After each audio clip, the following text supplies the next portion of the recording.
ਧੰਨ ਧੰਨ ਸਾਹਿਬ ਸ਼੍ਰੀ ਗੁਰੂ ਗ੍ਰੰਥ ਸਾਹਿਬ ਮਹਾਰਾਜ, ਜਿਨ੍ਹਾਂ ਦੀ ਅਪਾਰ ਕਿਰਪਾ ਰਹਿਮਤ ਨਦਰ ਬਖਸ਼ਿਸ਼ ਸਦਕਾ ਨੂੰ ਪਿਆਰਿਓ, ਇਹ ਜੋ ਤੁਸੀਂ ਦੱਸ ਰਹੇ ਜਥੇ ਨੂੰ ਕੀਰਤਨ ਦਰਬਾਰ ਪਾਕਿਸਤਾਨ ਕੌਂਸਲ ਫੇਸਬੁੱਕ ਪੇਜ ਤੋਂ ਲਾਈਵ ਸਰਵਣ ਕਰ ਰਹੇ ਹੋ, ਦੱਸ ਰਹੇ ਜਥੇ ਨੂੰ ਇਹ ਜੋ ਸੇਵਾ ਦੇ ਸੁਭਾਗੇ ਸਮੇਂ ਬਖਸ਼ਿਸ਼ ਹੋਏ ਹਨ, ਉਸ ਸਤਿਗੁਰ ਦੀ ਨਜ਼ਰ ਰਹਿਮਤ ਬਖਸ਼ਿਸ਼ ਤੋਂ ਬਗੈਰ ਇਹ ਜਿਹੜੇ ਸਮੇਂ ਹੁੰਦੇ ਹਨ ਬਿਨਾਂ ਭਾਗਾਂ ਤੋਂ ਨਹੀਂ ਮਿਲਦੇ। ਬਿਨ ਭਾਗਾਂ ਸਤ ਸੰਗ ਨਾ ਲੱਭੈ, ਬਿਨ ਸੰਗਤ ਮੈਲ ਭਰੀ ਹੈ ਜੀ। ਤੇ ਬਿਨਾਂ ਭਾਗਾਂ ਤੋਂ ਇਹ ਗੁਰੂ ਪਿਆਰਿਓ, ਬਿਨਾਂ ਕਰਮਾਂ ਤੋਂ ਇਹ ਸੇਵਾਵਾਂ ਨਹੀਂ ਮਿਲਦੀਆਂ। ਇਹ ਜੋ ਤੁਸੀਂ ਰਾਗ ਸਰਵਣ ਕੀਤਾ ਹੈ, ਮਲਾਰ ਰਾਗ ਸਾਵਣ ਸਰਸੀ ਕਾਮਨੀ ਚਰਨ ਕਮਲ ਸਿਉ ਪਿਆਰ।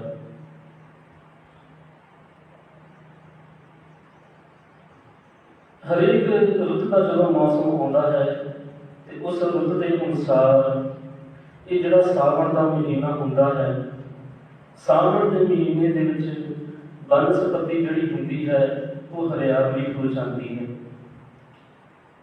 ਤੇ ਇਸ ਮੌਸਮ ਦੇ ਵਿੱਚ, ਇਸ ਰੁੱਤ ਦੇ ਵਿੱਚ ਜੋ ਇਨਸਾਨ ਦਾ ਮਨ ਹੁੰਦਾ ਹੈ, ਉਸ ਦੇ ਮਨ ਨੂੰ ਇੱਕ ਟਿਕਾਊ ਮਿਲਦਾ ਹੈ, ਇੱਕ ਖੜਾਊ ਮਿਲਦਾ ਹੈ। ਮਨ ਦਾ ਰਤਾ ਸੱਚ ਰੰਗ ਇੱਕੋ ਨਾਮ ਆਧਾਰ। ਤੇ ਉਸ ਪਰਮਾਤਮਾ ਦਾ, ਉਸ ਪਿਆਰੇ ਦਾ, ਉਸ ਦਾ ਮਨ ਅਤੇ ਤਨ ਪਰਮਾਤਮਾ ਦੇ ਪਿਆਰ ਦੇ ਵਿੱਚ ਰੰਗਿਆ ਜਾਂਦਾ ਹੈ।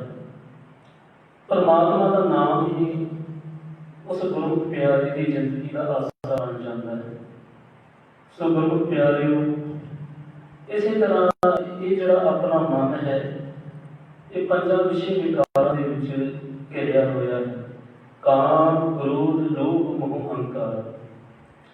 ਤੇ ਇਹਨਾਂ ਵਿਕਾਰਾਂ ਨੂੰ ਆਪਾਂ ਕਿਵੇਂ ਦੂਰ ਕਰ ਸਕਦੇ ਹਾਂ? ਕੇਵਲ ਤੇ ਕੇਵਲ ਧੰਨ ਸਾਹਿਬ ਸ਼੍ਰੀ ਗੁਰੂ ਗ੍ਰੰਥ ਸਾਹਿਬ ਮਹਾਰਾਜ ਜੀ ਦੀ ਬਾਣੀ ਦਾ ਬੋਧ ਅਤੇ ਆਸਰਾ ਲੈ ਕੇ। ਜਿਵੇਂ ਕਿ ਸਮੂਹ ਸੰਗਤਾਂ ਨੂੰ ਪਤਾ ਹੀ ਹੈ ਕਿ ਇਸ ਸੰਸਾਰ ਦੇ ਵਿੱਚ, ਇਸ ਪੂਰੇ ਵਿਸ਼ਵ ਦੇ ਵਿੱਚ ਇਹ ਜੋ ਕਰੋਨਾ ਮਹਾਮਾਰੀ ਦੀ ਭਿਆਨਕ ਬਿਮਾਰੀ ਚੱਲ ਰਹੀ ਹੈ, ਤੇ ਆਪਾਂ ਸਾਰੇ ਸਤਿਗੁਰਾਂ ਦੇ ਅੱਗੇ, ਉਸ ਪਰਮਾਤਮਾ ਦੇ ਅੱਗੇ, ਉਸ ਅਕਾਲ ਪੁਰਖ ਦੇ ਅੱਗੇ ਹੀ ਅਰਦਾਸ ਕਰਨੀ ਹੈ ਕਿ ਸਤਿਗੁਰ ਜੀ ਜਗਤ ਜਲੰਦਾ ਰੱਖ ਲੈ ਆਪਣੀ ਕਿਰਪਾ ਧਾਰ। ਇਹ ਸਤਿਗੁਰ ਜੀ ਇਸ ਪੂਰੇ ਸੰਸਾਰ ਨੂੰ ਆਪਣੀ ਕਿਰਪਾ ਦੇ ਨਾਲ, ਆਪਣੀ ਰਹਿਮਤ ਦੇ ਨਾਲ ਇਸ ਭਿਆਨਕ ਬਿਮਾਰੀ ਤੋਂ ਛੁਟਕਾਰਾ ਦਿਵਾਓ। ਆਓ ਗੁਰੂ ਪਿਆਰਿਓ ਸ਼ਬਦ ਸਰਵਣ ਕਰੀਏ ਜੀ। ਜਗਤ ਜਲੰਦਾ ਰੱਖ ਲੈ ਆਪਣੀ ਕਿਰਪਾ ਧਾਰ।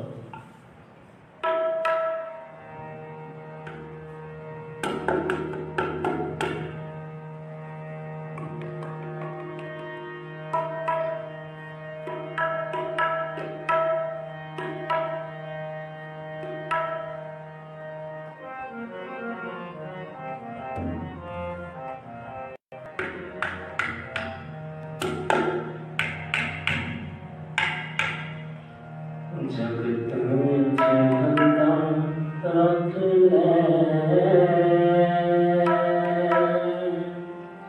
अपनी कृपा तार। जगत जनता रख ले अपनी कृपा तार।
सच्चा शब्द विचार,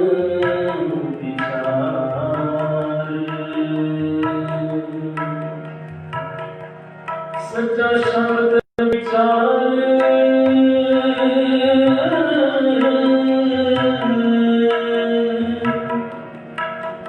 सच्चा शब्द विचार।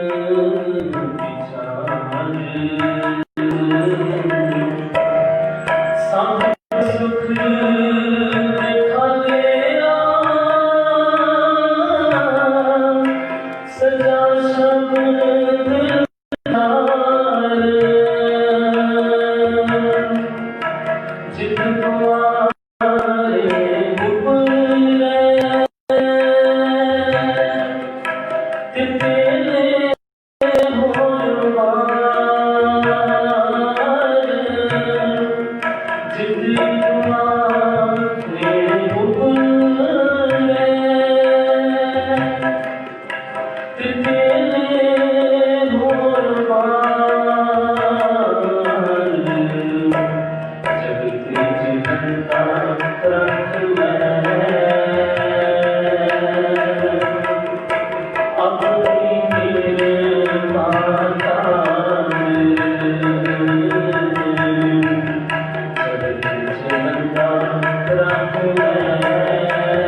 ਗੁਰਮੁਖ ਪਿਆਰਿਓ, ਤੇ ਆਪਾਂ ਵੀ ਸਤਿਗੁਰਾਂ ਦੇ ਚਰਨਾਂ ਵਿੱਚ ਇਹ ਅਰਦਾਸ ਬੇਨਤੀ ਕਰਨੀ ਹੈ ਕਿ हे ਸਤਿਗੁਰ ਜੀ, ਇਸ ਸੰਸਾਰ ਤੇ ਇਸ ਪੂਰੇ ਵਿਸ਼ਵ ਦੇ ਵਿੱਚ ਆਪਣੀ ਨਜ਼ਰ ਕਰੋ, ਆਪਣੀ ਰਹਿਮਤ ਕਰੋ, ਆਪਣੀ ਬਖਸ਼ਿਸ਼ ਕਰੋ, ਤਾਂ ਜੋ ਜਿਵੇਂ ਇਹ ਜ਼ਿੰਦਗੀ ਪਹਿਲਾਂ ਚੱਲਦੀ ਸੀ ਉਵੇਂ ਤੋਂ ਇਹ ਜ਼ਿੰਦਗੀ ਮੁੜ ਤੋਂ ਬਹਾਲ ਹੋ ਜਾਵੇ।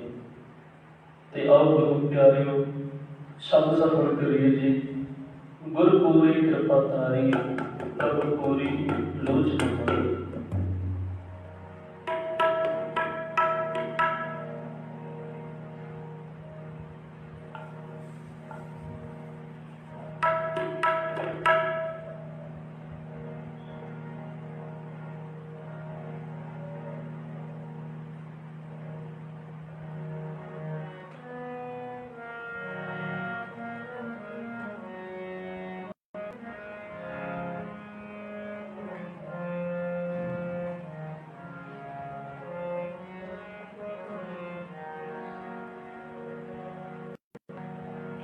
गुरपूरे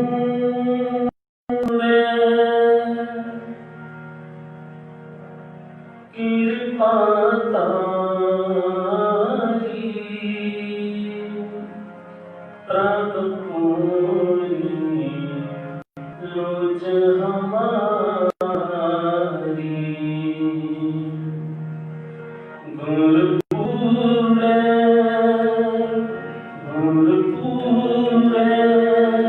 कृपा तारी प्रभ पूरी लोच हमारी। प्रभ पूरी लोच हमारी।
गुरपूरे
ਸੰਗਤ